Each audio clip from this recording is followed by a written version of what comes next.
Je ne sais pas ce qui m'a le plus irrité, la possibilité d'avoir échoué comme père ou comme mari. Je ne sais pas non plus si j'étais plus en colère ou déprimé. Dire que j'étais perplexe serait un euphémisme. J'ai consacré ma vie à rendre celle de ma famille meilleure, mais tout ce que j'ai réussi à faire, c'est de leur fournir de l'argent et d'autres biens matériels. Ce n'était tout simplement pas suffisant. Il est vite devenu évident que mon unique objectif était d'être le pourvoyeur, de remplir le puits. J'aimais mon épouse et j'aimais mes enfants. Notez toutefois que j'ai utilisé le passé tout au long de ce texte.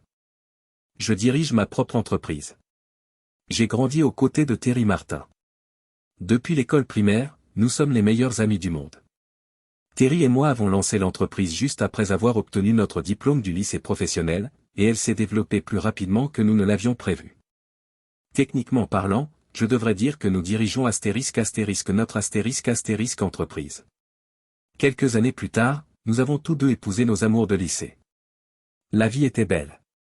Tout s'est bien passé pendant les 15 premières années. L'entreprise était florissante. Nous employions près de 30 personnes à temps plein, et Terry et moi percevions tous deux des salaires respectables.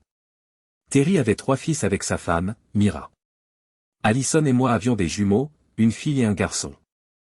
Chacun de nous possédait, dans un lotissement de maisons à étages, une petite demeure modeste.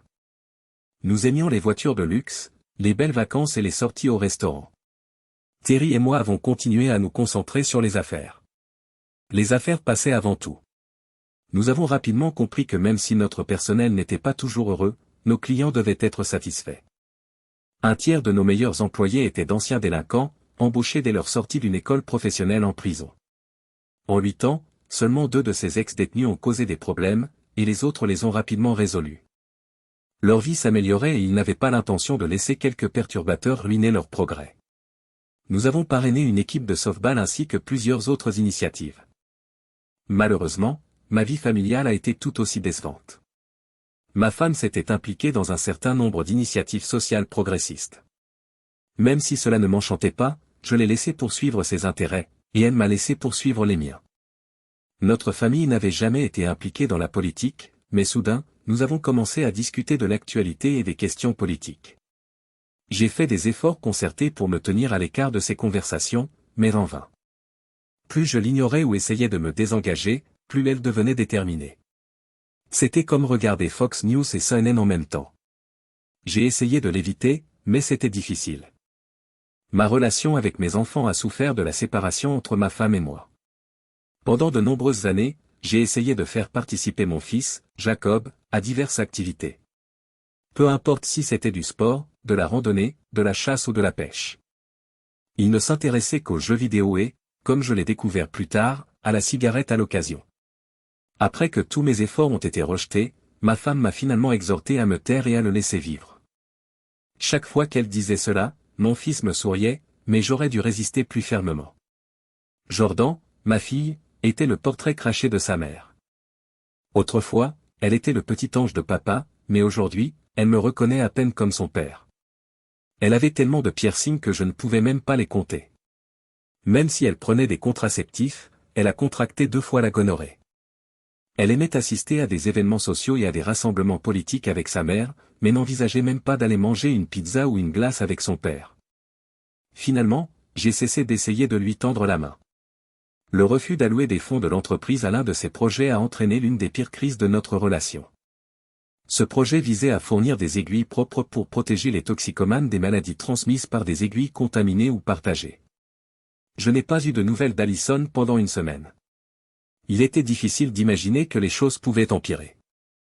La fête de Noël de l'entreprise approchait, et Terry et moi avons insisté pour que Myrna et Allison s'occupent des préparatifs. Myrna a accepté volontiers, mais elle a dû traîner Allison, qui est venue à contre-séure et avec beaucoup de protestations. Au cours des 2 derniers mois, Allison sortait de plus en plus. Elle participait à diverses activités avancées qui impliquaient souvent des excursions d'une nuit. Je n'arrivais pas à discerner s'il s'agissait de séminaires, de rassemblements ou de manifestations, mais, en fin de compte, cela n'avait guère d'importance. Jordan avait désormais son propre site web, avec des vlogs. La performance de Myrna à la fête de Noël a été remarquable. Terry et moi savions qu'il valait mieux ne pas laisser Allison s'en attribuer tout le mérite. Bien que nous n'ayons pas servi d'alcool fort, nous avions du vin et de la bière, et tous les membres du personnel ont participé aux festivités. Je pense que la participation a été en partie influencée par les primes annuelles. Bien sûr, Allison et les enfants étaient là aussi, mais ils ne semblaient pas aussi enthousiastes que les autres. Il y avait beaucoup de nourriture, mais l'ambiance conviviale manquait. J'ai besoin d'une minute pour discuter avec toi, John, dit Terry en m'entraînant à l'écart, essayant de se fondre dans la foule. Qu'est-ce qui ne va pas, lui demandai-je en tentant de prendre un ton décontracté pour le rassurer. Rory Martinez est un peu inquiet. Il a besoin de te parler. Que veux-tu dire, demandai-je. Il pense qu'il y a quelque chose que tu devrais savoir, mais il ne veut pas gâcher la fête ni t'inquiéter, répondit-il. Rory faisait partie de nos anciens collaborateurs. Nous ne pouvions pas nous permettre de le perdre, il était avec nous depuis 6 ans. D'accord. Amène-le ici. Ça va-t-il poser un problème, demandai-je. Terry grimaça légèrement. Rory et sa femme, Elena, avaient l'air quelque peu inquiets. Pour les rassurer, je leur souris en essayant de donner l'impression de rester calme. Terry s'éclipsa discrètement. Nous ne voulons pas créer de conflit, monsieur Terrell, commença Rory, mais ma femme a estimé nécessaire de mentionner quelque chose qu'elle a remarqué concernant votre femme aujourd'hui. Elle a insisté même si j'ai tenté de l'en dissuader. Je fis un signe de tête à sa femme, lui donnant ainsi le feu vert pour continuer. Elle jeta un coup d'œil à Rory, le poussa gentiment du coude, et l'incita à parler. Elena travaillait à l'hôtel Hampton Inn et était chargée de nettoyer le 5e étage depuis 2 ans. Elle m'expliqua que depuis environ 1 an, votre femme et un certain monsieur Franklin utilisaient la chambre 511 1 ou 2 fois par semaine, ne restant souvent que 2 ou 3 heures. Je restai sans voix. Ce n'était ni le moment ni l'endroit pour répondre à la myriade de questions qui tourbillonnaient dans mon esprit. Rory semblait nerveux, ne sachant pas comment je réagirais, mais Elena semblait soulagée d'avoir tout révélé. Je pris simplement les mains de Rory dans les miennes, le regardai droit dans les yeux et le remerciai. Je souris à Elena et leur fis signe de retourner à la fête. Rory se détendit visiblement. En sortant, je passai devant Terry. Je lui dis, augmentez Rory le mois prochain. Kyle Franklin dirigeait le service des parkings de la ville. Bien que je ne le connaisse pas très bien, je savais qu'il avait passé près de 20 ans au service de l'État.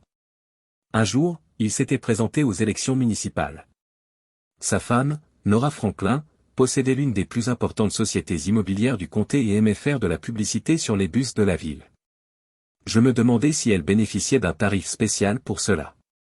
Ce soir-là, ma femme m'a grondé pour avoir quitté la fête plus tôt que prévu. Les enfants n'étaient pas très contents non plus, mais je souris simplement et retournai à mon livre. Après 70 ans, Mickey Spian reste une lecture captivante. Un lundi matin, j'attendis l'arrivée de Nora Franklin à l'agence immobilière Franklin. La secrétaire m'avait préparé une tasse de café fumante, et j'étais prêt pour la confrontation. Elle entra vers 10 heures, hésita un instant, puis me lança un rapide coup d'œil. Je me demandais quand vous arriveriez, monsieur Terrell. Vous avez pris votre temps. J'emportai mon café et la suivis dans son bureau. On peut fixer ses propres horaires quand on est propriétaire de l'entreprise, je suppose. Pourquoi n'y ai-je pas pensé? Laissez-moi vous appeler John. Je fis un signe de tête en signe d'approbation. Je ne reviendrai pas sur toute cette histoire, John. J'aimerais savoir ce que vous avez l'intention de faire. Je ne voulais pas l'accabler avec mes nombreuses questions. Je n'avais rien prévu de tel. Je m'attendais à devoir faire une grande annonce. Je me suis trompé, mon garçon. J'ai l'air d'être très en retard sur ce sujet, mademoiselle Franklin. Je n'étais pas au courant moi-même. Je ne sais pas quoi faire ensuite, et je n'ai personne à qui parler ou à qui me confier à ce sujet, m'a récemment informé un ami. Comme vous, je croyais sincèrement que vous étiez dans l'ignorance. Je suis au courant depuis plus de 6 mois, John, dit-elle. J'avais beaucoup à faire et je ne voulais surtout pas que vous gâchiez tout en agissant de manière irréfléchie, mais j'aurais certainement dû vous contacter plus tôt. Au fait, appelez-moi Nora. Que signifie « téméraire » pour vous? Vous savez, comme faire le Rambo devant tout le monde. Peut-être les exposer d'une manière embarrassante. Il est difficile de prédire ce que des types comme vous feraient dans une telle situation. Je pense que si vous y allez avec douceur, ce sera beaucoup plus efficace. Je ne me suis jamais considéré comme un macho. Quoi qu'il en soit, parlez-moi de vos projets. Comment puis-je vous aider? J'ai pris une grande inspiration et me suis appuyé sur le dossier de mon fauteuil. Je pense qu'il nous faut plus de temps. Au cours des 2 semaines suivantes, Nora Franklin et moi nous sommes rapprochés. Nora avait méthodiquement coupé son mari de ses finances au cours des derniers mois. Ses déclarations fiscales avaient éveillé l'intérêt du fisc. Nora avait fait en sorte que ses impôts professionnels et personnels soient totalement dissociés des siens. Son mari faisait l'objet d'une enquête du procureur de l'État pour avoir détourné des fonds publics destinés au transport et à la construction de routes vers des projets non identifiés. Les autorités municipales enquêtent également sur l'utilisation qu'il a faite des fonds de la ville pour payer des frais de repas et de motel. Fascinant, c'est la façon dont elle a réussi à les convaincre tous de travailler ensemble dans leurs enquêtes respectives. C'est comme ça qu'ils se sont retrouvés pratiquement au même moment. Cependant, mes efforts n'ont pas vraiment amélioré ma situation. Néanmoins, elle a conclu une affaire intrigante en vendant sa société immobilière.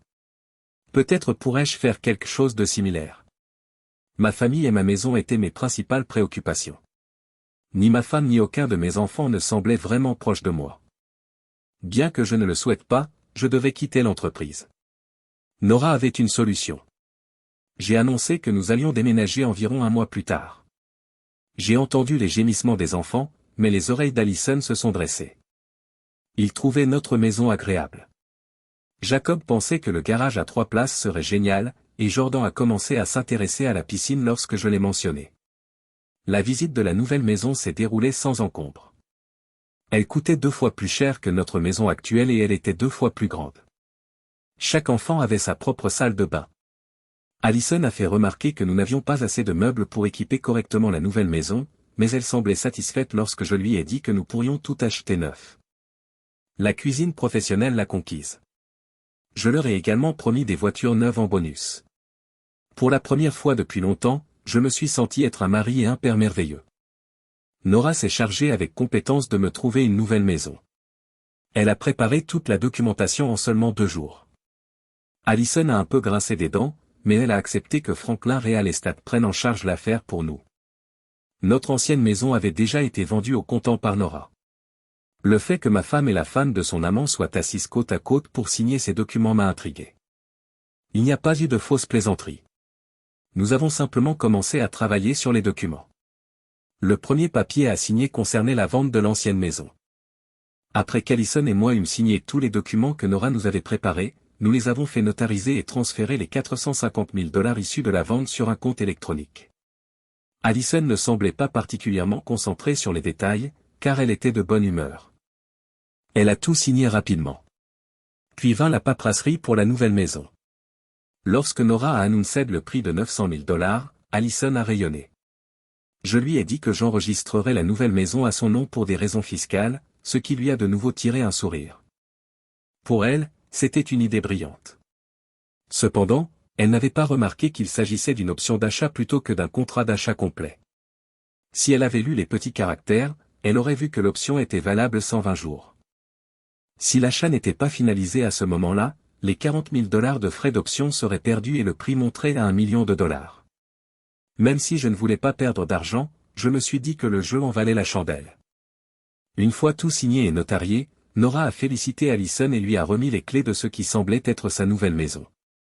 J'ai eu du mal à m'empêcher de rire, tant tout semblait authentique. Sur le chemin du retour, Alison était aux anges. J'avais véritablement inscrit la maison à son nom, ce à quoi elle ne s'attendait pas.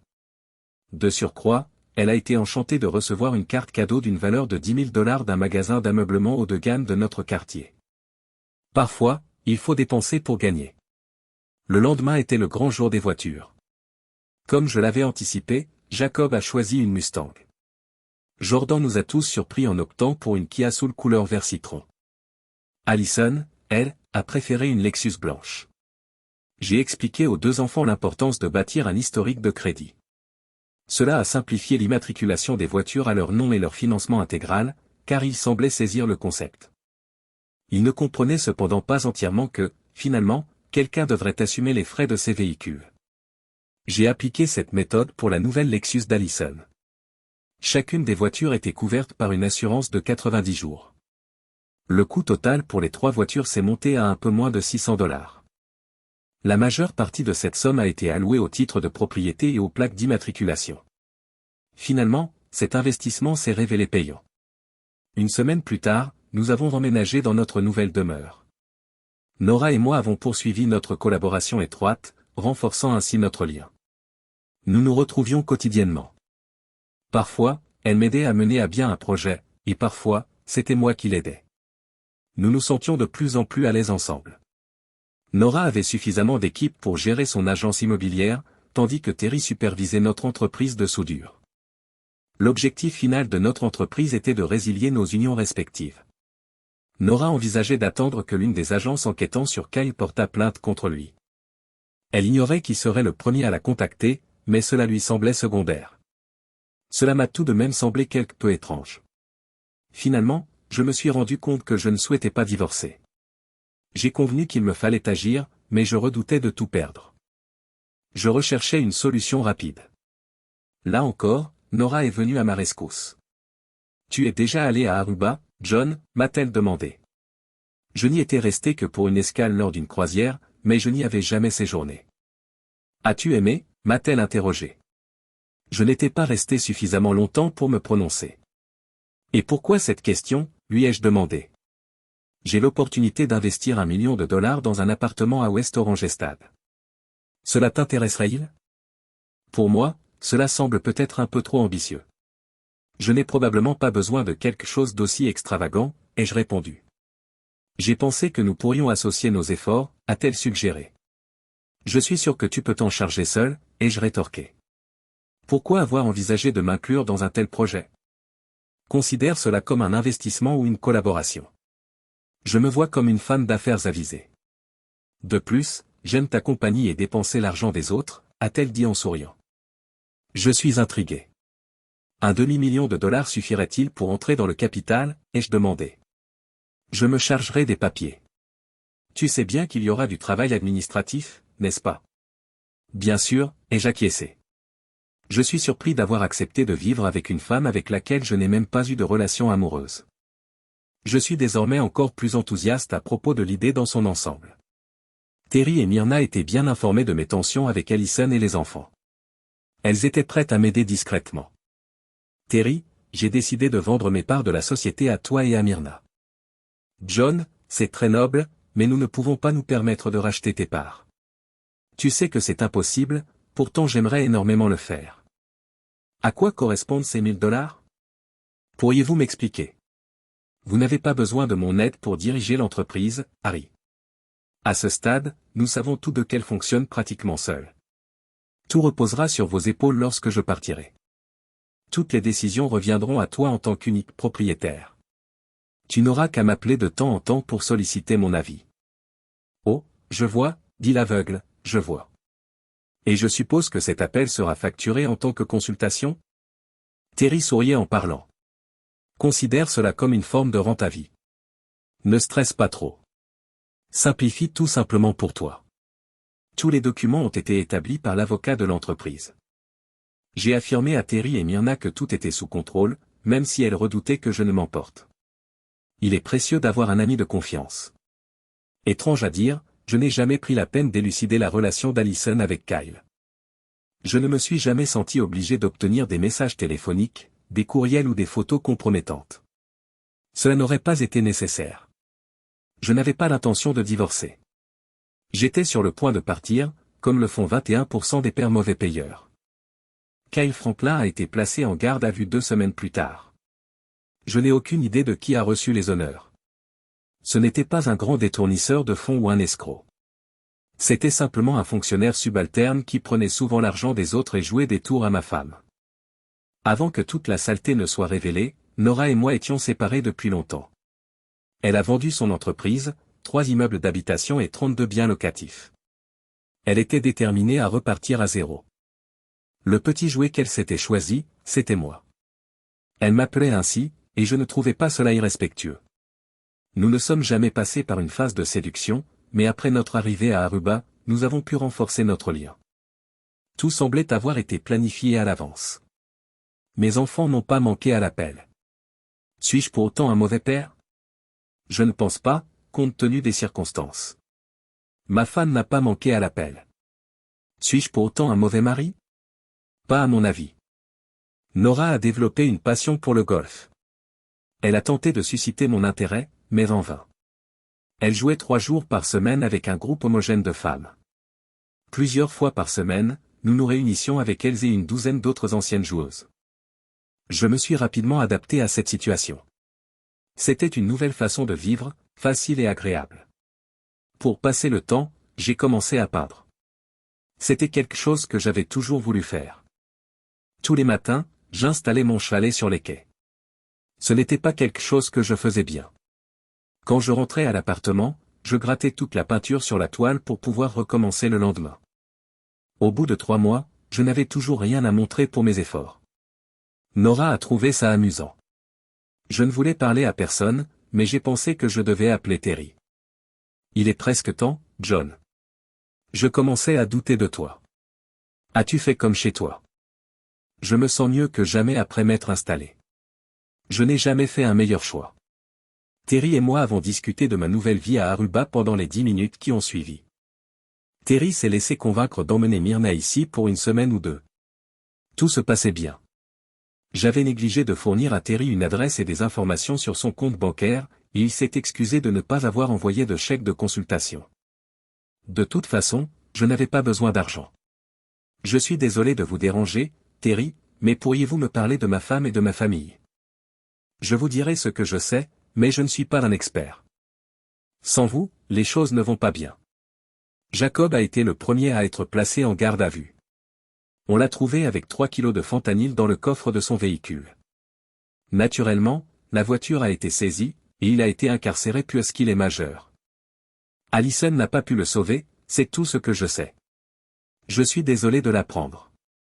Honnêtement, je me fiche pas mal de ce qui lui arrive, même si je suis son père. J'ai essayé, mais je n'ai pas pu l'aider. La situation n'est pas meilleure pour Jordan. Elle a accru ses activités en ligne peu après notre emménagement dans la nouvelle maison. J'ai entendu dire qu'elle s'était fait des admirateurs. Un jour, elle a dit à sa mère qu'elle allait en Californie pour rencontrer un producteur. 2 semaines plus tard, on a retrouvé sa Kia abandonnée à Memphis. Depuis, Allison n'a plus entendu parler d'elle. Je suppose qu'Allison vous donne la plupart de ces informations? Oui, en effet. Elle passe souvent au bureau dans l'espoir de vous rencontrer. Elle ne semble pas me croire quand je lui dis que vous êtes parti. La semaine dernière, quand on lui a dit qu'elle devait soit finaliser l'option de la maison, soit quitter les lieux avant la fin du mois, elle est devenue furieuse. Très perspicace, John. Elle était complètement perdue. Je ne suis pas sûr de ce qu'elle compte faire maintenant. Il semble que certains services publics aient été déconnectés. Elle ne pouvait même pas se permettre de payer la facture d'électricité. L'avez-vous aidé? John, ne t'énerve pas. Je lui ai conseillé d'utiliser les $1000 que je lui ai donnés comme acompte pour un appartement. Elle les dépensera probablement pour autre chose. J'ai eu pitié d'elle, Myrna. J'ai ri un peu. D'accord, Terry. Je comprends. Déduisez-le de mon prochain salaire. Au fait, son petit ami ne peut-il pas l'aider? Terry éclate de rire. Sa situation est pire que la sienne. Je ne sais que ce que l'on voit à la télévision. On ne sait rien de lui pour l'instant, mais de temps en temps, des détails étonnants émergent. Je pense qu'il sera absent pendant un certain temps. Au cas où je n'aurais pas mentionné, la voiture d'Allison a été saisie. Elle ne peut même pas prendre un taxi, car toutes ses cartes de crédit sont bloquées. Je ne sais vraiment pas comment elle fait pour se déplacer. Nous avons poursuivi notre discussion sur les affaires. Un prochain voyage à Aruba a été organisé à l'avance. La discussion s'est bien déroulée. Je me suis inscrite à un cours de peinture en ligne avec un artiste britannique. 2 mois plus tard, on m'a sollicité pour peindre le voilier d'un homme à quai. Nora craint que je ne me coupe l'oreille. La vie continue.